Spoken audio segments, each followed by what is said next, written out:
샬롬, 우리 주 예수님의 이름으로 교우 여러분에게 문안드립니다. 가을이 성큼 우리 곁에 왔습니다.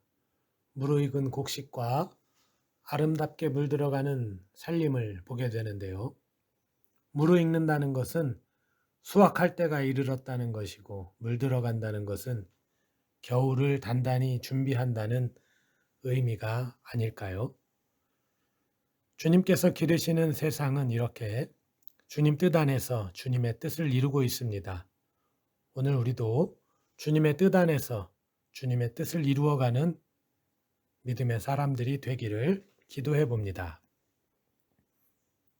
오늘은 리마인드 웨슬리 29편 하나님의 일체성 설교문을 상고해 보도록 하겠습니다.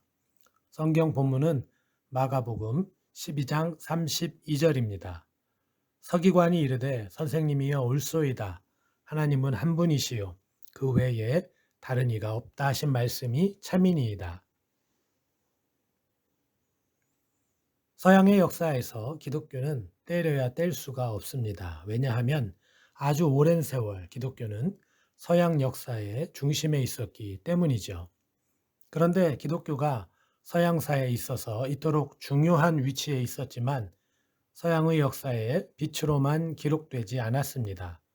오히려 역사와 사람들의 생활에 악영향을 끼쳤던 부분도 셀 수 없이 많았다는 것을 오늘 우리는 잘 알고 있습니다. 이처럼 우리는 기독교가 정치화되고 권력화되어 역사의 중심에 서게 될수록 세상의 빛이 되기보다는 오히려 해악을 끼치는 존재가 되었다는 통찰을 하게 되는데요. 참으로 아이러니한 일입니다. 하나님의 은혜와 주님의 사랑을 전하는 기독교가 그 영향력을 최대로 발휘할 수 있는 조건이 주어졌는데 오히려 그 영향력은 선하지 못하고 악했다는 평가를 내릴 수밖에 없다는 사실이 무척이나 가슴이 아프죠. 아마도 이것은 18세기 웨슬리 목사님께서 활동하던 시대도 마찬가지가 아니었나 그런 생각이 듭니다. 사람들의 이성이 합리적인 것을 찾게 되었을 때 그들의 눈에 비이성적인 기독교를 공격하고 멀리하려고 애쓰게 된 것은 모두 기독교의 부정적인 인상들 때문이었을 것입니다. 사람들을 행복하게 만드는 기독교가 아니라 사람들을 억압하고 오히려 굴레를 씌워버리는 악한 종교로서 비춰졌던 것이지요. 정상적이지 않고 오히려 종교적인 요소 안에 사람들을 가둬버리는 못된 종교로 인식했던 것입니다.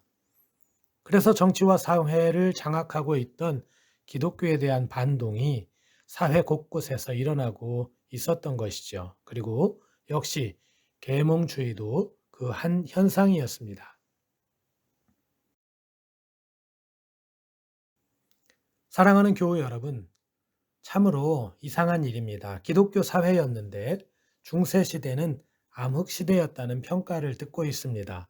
기독교 사회로서 하나님을 사랑하고 이웃을 사랑하는 그리스도의 말씀이 이 땅에 뿌리 내렸다면 아름답고도 아름다운 사랑과 평화의 세상이 이 땅 가운데 도래하고도 남음이 있었을 텐데 오히려 사람들을 더 깊고 어두운 암흑으로 몰아넣었다니 참으로 같은 그리스도인으로서 황망합니다.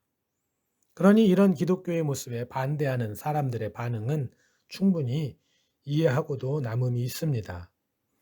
이렇게 비판을 받았던 기독교의 모습에 대해서 아마도 오늘 우리들은 열심히 변론하고 싶을 것입니다. 당시 사람들에게 비판을 받는 기독교의 모습은 온전한 기독교가 아니었다. 당시 그들의 신앙은 하나님이 계시하시고 주님께서 가르쳐 주신 기독교의 정신과는 부합하지 않는 것이었다고 오늘 우리들도 비판할 수 있습니다. 당시 기독교는 왜곡되었습니다. 또는 변질되었습니다.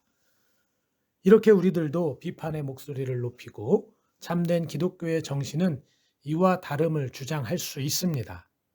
그런데 여러분, 오늘 목소리를 높이는 우리들의 비판과 자성의 목소리가 혹시 민망하게 느껴지지는 않으십니까?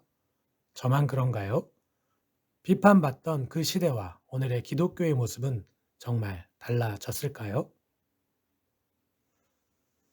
오늘 웨슬리 목사님의 하나님의 일체성이라는 설교는 하나님에 대해서 가르쳐 주고 있습니다. 왜냐하면 무신론적 경향의 계몽주의자들이 불일듯 일어나고 있었기 때문입니다.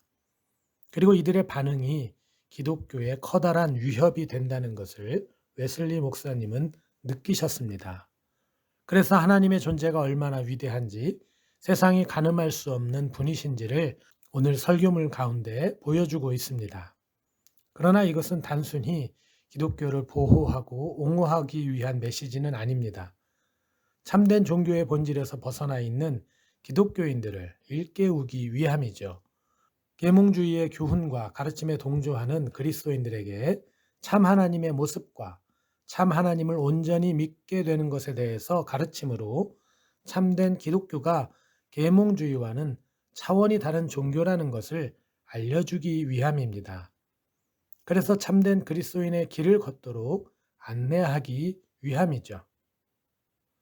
그렇다면 여러분, 기독교가 세상과 어떤 차별점이 있다는 것일까요? 웨슬리 목사님이 오늘 설교에서 집중하시는 것처럼 바로 하나님의 존재입니다. 그래서 웨슬리는 하나님에 대해서 영원하시고 어느 곳에나 계시며 완전하신, 그리고 전능하시고 전지하시며 거룩하신 분으로 말하고 있습니다. 어떤 이들은 세상의 모든 신도 이 정도의 모습은 갖추고 있을 것이라고 생각하지만 웨슬리 목사님은 이것이 위대한 차이라고 말합니다. 우리도 이것저것 살펴보면 하나님과 같은 신이 없음을 알게 됩니다. 하나님께서 스스로 선포하신 것처럼 말이죠. 너희는 옛 정리를 기억하라. 나는 하나님이라.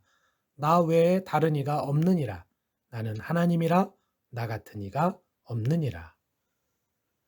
진실로 하나님은 유일하신 분입니다. 이제 그 유일하신 하나님께서 세상을 창조하셨습니다. 세상은 이해할 수 없고 깨달을 수 없는 하나님만의 방식으로 말이죠. 그리고 이제 하나님께서는 사람을 창조하십니다. 사람의 창조에 대한 다양한 논의를 우리가 할 수 있겠지만, 그런데 한 가지, 하나님은 어째서 사람을 창조하셨을까요?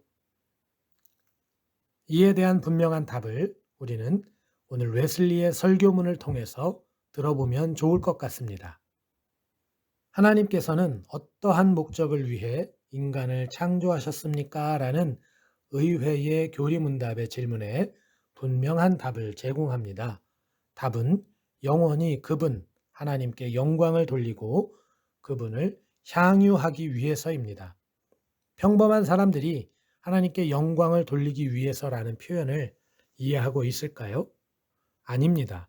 모든 인간에게 주입되어야 할 바로 그 원칙은 이것이 아닐까요? 당신은 하나님 안에서 행복하기 위해 창조되었습니다. 하나님께서 우리가 하나님의 자녀로서 행복하도록 창조하셨다는 말씀일 것입니다. 그런데 많은 그리스도인들은 이후에 우리가 하나님 나라, 즉 하늘에서 하나님과 행복하게 될 것이라고만 생각하는 것 같습니다. 이 땅 가운데에서 하나님의 자녀로서의 행복은 잘 생각하지 않는다는 것입니다. 웨슬리는 이런 원인에 대해서 우리가 우상에 둘러싸여 있기 때문이라고 가르쳐 주고 있는데요. 저는 이 점이 아주 중요한 포인트인 것 같습니다. 제가 이것이 중요한 포인트라고 말씀드리는 이유는 이 세상과 하나님 나라를 구분함으로써 이 세상의 거짓된 신앙을 그럴듯하게 포장할 수 있기 때문입니다.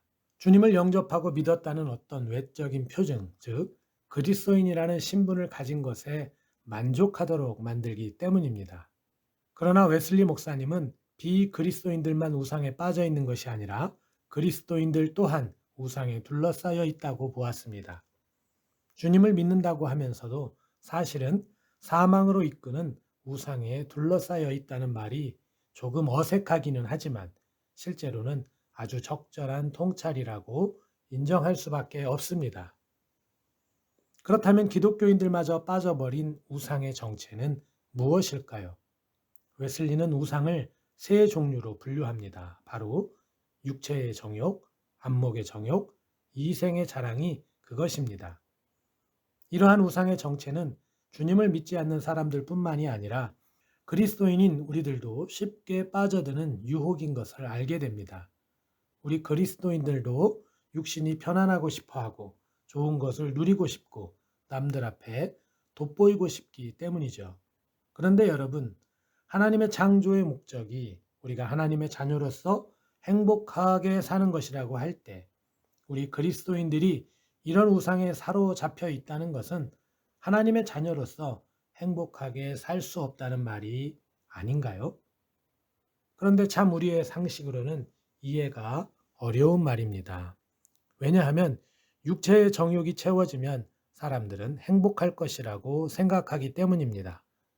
안목의 정욕과 이생의 자랑도 마찬가지입니다. 좋은 것을 입고 마시고 누리는 것이 행복의 기준이 되기 때문입니다. 그래서 육체의 정욕, 안목의 정욕, 이생의 자랑을 충족하기 위해서 사람들이 그토록 노력하고 있습니다. 어떻게 하면 더 좋은 것을 가질까? 어떻게 하면 남들에게 돋보일까? 내가 누리고 있는 것들이 가치를 가질 수 있을까? 이러한 가치들을 채우기 위해서 많은 사람들이 살아가고 있기 때문입니다. 그런데 이러한 삶은 행복할 수 없다고 웨슬리 목사님이 말하는 것 같습니다. 그리고 웨슬리의 이와 같은 통찰에 대해서 아마도 우리들 대부분은 경험적으로 이것이 옳다는 것에 대해 동의할 것입니다. 사실 우상이라는 것이 그렇습니다. 우상은 우리를 무척 행복하게 해줄 것 같습니다. 우리의 육신을 만족시키고 우리가 누리는 것에 기뻐하며 우리가 가진 것을 자랑하게 하기 때문입니다. 그러나 이것은 여전히 염려와 불안 또 채워지지 않는 갈급함을 동반합니다. 이런 사실을 우리 모두가 경험적으로 알고 있는 것이지요. 물론 기독교도 사람들의 염려와 불안을 해결하지 못하고 기독교를 믿어도 여전히 갈급하다고 말하는 분들도 있을 것입니다. 그러나 웨슬리 목사님이 우상의 정체를 육체의 정욕, 안목의 정욕, 이생의 자랑이라고 분명하게 밝히는 이유는 그리스도인이 이러한 우상의 욕망에서 벗어나 하나님께서 원하시는 인생의 가치를 쫓기를 바라고 계시기 때문입니다.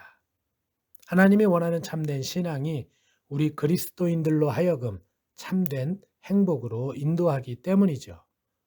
그런데 그리스도인이면서도 여전히 세상의 성공과 번영을 꿈꾼다면 여전히 성공과 번영의 우상에서 헤어나올 수 없고 결코 채울 수 없는 거짓 행복을 쫓는 것입니다.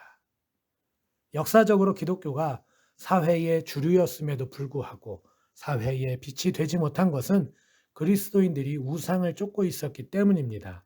진실로 하나님을 섬기지 않고 우상을 섬기고 있으면서도 기독교의 탈을 쓰고 있었던 것이지요. 그래서 웨슬리는 이런 기독교의 정체를 폭로하고 있습니다. 하나님께 마음을 들이지 않는 거짓 종교라는 것입니다. 첫 번째는 의견의 종교 혹은 정통주의라 불리는 그런 것입니다. 두 번째는 형식, 즉 끊임없이 수행되어지는 노골적인 외적 예배의 종교입니다. 세 번째는 행위의 종교, 즉 사람들에게 선을 행함으로 하나님의 호의를 추구하는 그런 종교입니다.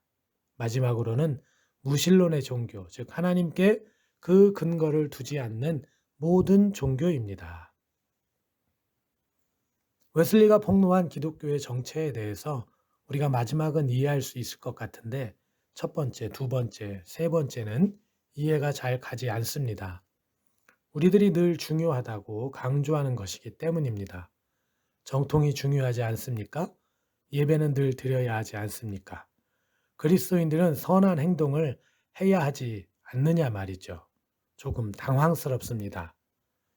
그런데 제가 참여하는 웨슬리 세미나의 지도 교수님이 이런 말씀을 하십니다. 우상은 우선순위가 잘못된 것이라고 말이죠. 하나님보다 앞서는 것이 있다면 그것이 우상이라는 것입니다. 이런 우상의 정의를 통해서 웨슬리 목사님이 폭로한 기독교의 정체를 이해할 수 있습니다. 참된 종교에서 멀어져 있음에도 불구하고 정통만 주장하는 것입니다. 하나님께서 원하지 않음에도 불구하고 삐까뻔쩍한 예배를 드리는 것입니다. 그리고 참된 신앙의 정신은 상실한 채 이루어지고 있는 온갖 선행들이죠. 웨슬리 목사님은 이러한 기독교의 모습을 폭로하고 있는 것입니다.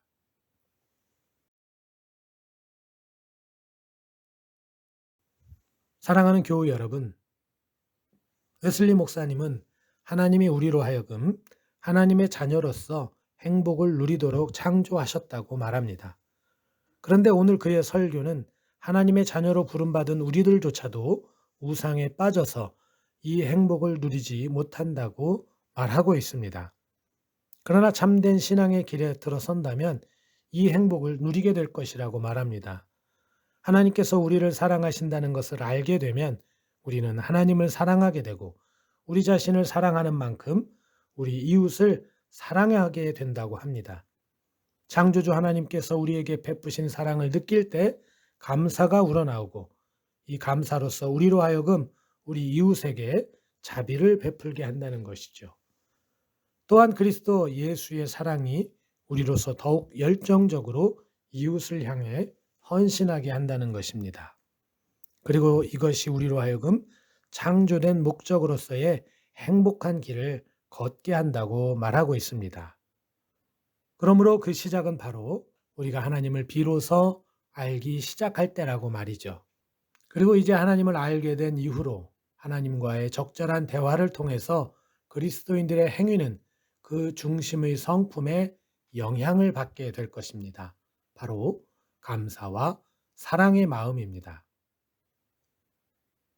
하나님은 놀랍도록 위대하신 분이라는 수사오고도 부족한 분입니다. 웨슬리의 설명으로서도 도저히 담아낼 수 없는 분이죠. 실로 유일하신 하나님입니다. 그 하나님이 우리를 사랑하시고 우리가 하나님의 자녀로서 행복을 누리도록 길을 여셨습니다. 그러나 오히려 대부분의 사람들이 그 행복을 누리지 못하고 그 행복을 깨닫지도 못했습니다. 왜냐하면 우상에 빠져들었기 때문입니다. 그러나 우리 스스로를 충족시켜 줄 것이라 믿는 우상은 결코 우리를 충족시킬 수 없습니다.